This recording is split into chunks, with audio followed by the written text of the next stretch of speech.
কিয়ামতের 10টা নিদর্শন আছে বড় বড়, তার মধ্যে একটা হচ্ছে দাব্বাতুল আরদ, জমিন থেকে ফুঁড়ে একটা প্রাণী বের হবে। আর এখন মানুষ এগুলো বিশ্বাস করবে না, আমি জানি। 2 দিন পর নাসা যখন বলবে তখন বিশ্বাস করবে। কথা কি বুঝতে পারছেন? তবে প্রাণী এই পৃথিবীর নিচে আছে। রাসূল সাল্লাল্লাহু আলাইহি ওয়াসাল্লাম বলছেন 10টা আলামত না আসা পর্যন্ত কিয়ামত হবেই না। তার মধ্যে একটা হচ্ছে দাব্বাতুল আরদ, জমিন থেকে একটা প্রাণী বের হবে। এবং এই প্রাণী শুধু বেরই হবে না, মানুষের সাথে কথাবার্তা বলবে।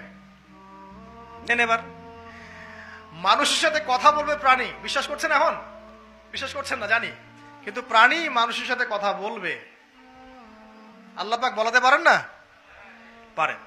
আচ্ছা, সামনে যান। ওই প্রাণী যখন দাঁড়িয়ে আছে রাস্তায়, এখন এই বালক বলছে আজকে আমি প্রমাণ করে নিব যে আল্লাহর আনুগত্যশীল ওই পাদ্রী সঠিক নাকি ওই জাদুকর সঠিক।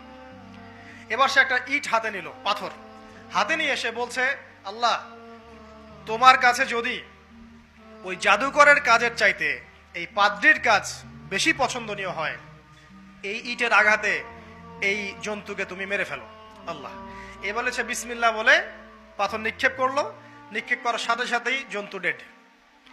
তখন তার আইন আল ইয়াকিন, হাক্কুল ইয়াকিন হয়ে গেল যে হ্যাঁ, আল্লাহর কাছে এই পাদ্রীর আমলই সবচেয়ে বেশি পছন্দনীয়। তার আর মনে কোনো সংশয় থাকলো না। কিশোর মানুষ না, কতটুকুই বা বোঝে, বোঝেন নাই? এবার তার মধ্যে একটা ইয়াকিন চলে আসলো এবং সে পরিপূর্ণ মুমিন মুসলিম হয়ে গেল।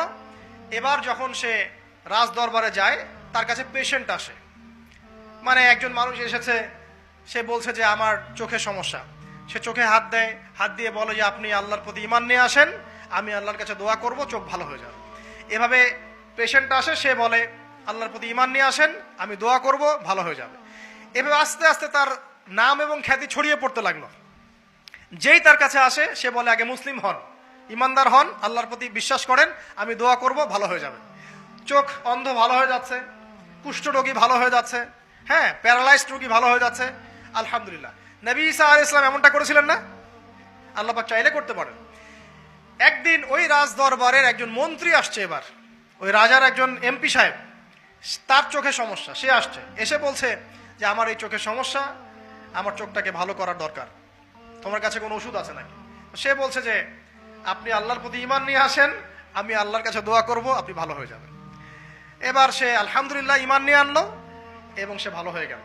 এই ভালো হয়ে যাওয়ার পরের দিন যখন সে আবার ওই পার্লামেন্টে গিয়েছে আর কি, ওদের তৎকালীন রাজদরবারে, এবার রাজা ওকে দেখে বলছে যে তোমার তো চোখ অন্ধ ছিল, কিভাবে শেফা লাভ করলে?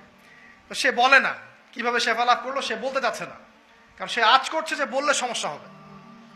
তো এক পর্যায়ে তাকে খুবই পিটুনি দেওয়া হচ্ছে, রিমান্ডে নিয়ে গিয়ে কঠিন মাইর দেওয়া হচ্ছে।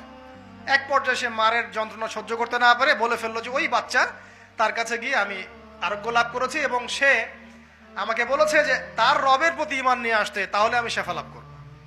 এই বাচ্চা এখন বলছে ফেরাউনের মতো যে আয়না রব্বুকুমুল আ'লা, আমি তো তোমাদের রব। নমরুদের মতো আমি তো তোমাদের রব, ঠিক আছে? আমি ছাড়া তোমাদের কে রব আছে? আমি তো জানি না যে আমি ছাড়া তোমাদের কোনো ইলাহ আছে। এবার এই লোকটাকে হত্যা করা হলো, এই এমপি সাহেবকে হত্যা করা হলো, বিকজ সে ঈমান নিয়ে আসে। এবার সেই বালককে ডেকে আনা হচ্ছে, বলা হচ্ছে বলো তুমি নাকি তোমার রবের নাম দিয়ে মানুষের ট্রিটমেন্ট করা শুরু করেছো। তখন সেই বালক বলছে হ্যাঁ, আমি এক আল্লাহর প্রতি বিশ্বাস করি এবং তার রাসূলের প্রতি বিশ্বাস করি, তার প্রেরিত আসমানি কিতাবে বিশ্বাস করি। এখন রাজা বলছে আমি ছাড়া তোমাদের কোন ইলাহ আছে আমি তো জানি না। এই সৈন্যবাহিনী শোনো, এই